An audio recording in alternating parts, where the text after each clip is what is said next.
दिल्लीतील जंतर मंतरवर विद्यार्थ्यांवरील लाठी हल्ल्याच्या निषेधार्थ कंधारमध्ये कडकडीत बंद. दिल्लीतील जंतर मंतर मैदानावर विद्यार्थ्यांवर करण्यात आलेल्या लाठी हल्ल्याच्या निषेधार्थ कंधारमध्ये कडकडीत बंद पाळण्यात आला. वंचित बहुजन आघाडी, काँग्रेस, शिवसेना यांच्यासह विविध पक्ष संघटनांनी या बंदमध्ये सहभाग नोंदविला. नांदेड जिल्ह्यातील कंधार येथे बाजारपेठ बंद ठेवून तहसील कार्यालयावर मोर्चा काढण्यात आला. दिल्लीतील जंतर मंतरवर न्यायासाठी लढणाऱ्या विद्यार्थ्यांवर पोलिसांनी केलेल्या भ्याड व अमानुष हल्ल्याच्या निषेधार्थ तसेच शिक्षण मंत्री धर्मेंद्र प्रधान यांच्या राजीनाम्याच्या मागणीवर हा निषेध मोर्चा कंधार तहसील कार्यालयावर धडकला.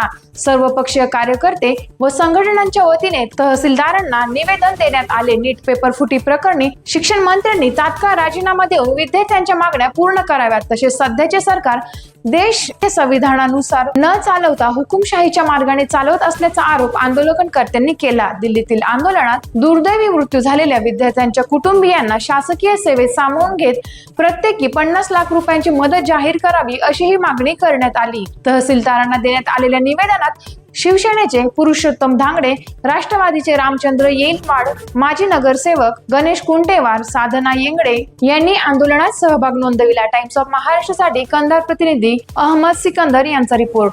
आंदोलनात सहभागी झाला. एकंदरीत तिथली परिस्थिती काय आहे? आज बंदचं जे आयोजन करण्यात आलेलं आहे त्या संदर्भात आपले काय म्हणणं? ज्यावेळेस हे आंदोलन सुरुवात झाली, सोनमजी वांगचुक यांनी त्या ठिकाणी उपोषणाला बसायला अभिजितजी तिपके साहेब यांनी आवाज उठवला आणि देशातील सर्व तरुण त्या ठिकाणी जंतर मंतरवर यायला सुरुवात झाली. आणि कुठंतरी वाटलं की बाबा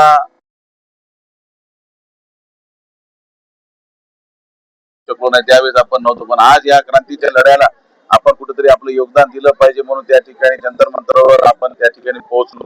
मला एक प्रतिक्रिया सांगतो की साधं उदाहरण त्या आंदोलनाचं, जंगलामध्ये इंद्रायला बोलत नाही मी, जंगलामधला जो वाघ आहे, वाघ ज्या पद्धतीनं जंगलामध्ये चालतो त्याला कुठलंच भय नसतं. किंवा कोणी हल्ला करेल, कोणी मला खाईल किंवा कोणी मला मारेल, तो आपला राजा आहे, राजासारखा चालतो. त्याच पद्धतीनं जंतर मंतरवरले बसलेले माझे विद्यार्थी त्याच राजासारखे आहे, त्यांना कुठलंच भय नाही, सरकारचं भय नाही, पोलीसचं भय नाही, कोणाचंही भय नाही. ते स्वाभिमानानं आपल्या हक्कासाठी त्या ठिकाणी लढतात. त्यांचा जोश, त्यांचा उत्साह, त्यांची मर्दुमकी, त्यांची अन्यायाविरुद्ध लढण्याची ताकद, संविधान वाचवायची जी त्यांची मर्मर, लोकशाही जीवन ठेवण्याचा त्यांचा जो प्रयत्न, ही प्रत्येक क्षणाक्षणातून प्रत्येकातून आपल्यासारख्या सामान्य माणसाला त्या ठिकाणी ऊर्जा देण्याचं काम त्या ठिकाणी करतं. मी बघितलं दादा की त्या ठिकाणी कोण कुठल्या समाजाचा, कोण कुठल्या काही देणं घेणं नाही. प्रत्येक जण आपला आवाज लोकशाही जीवन करण्यासाठी जे 23 विद्यार्थी त्या ठिकाणी मृत्युमुखी पावले, त्यांनी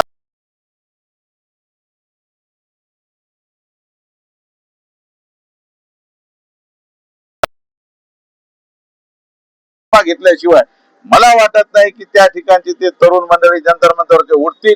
हे 100% सत्य आहे की तिथे, कारण ज्यावेळेस लाठीचार्ज होता 20 तारखेला,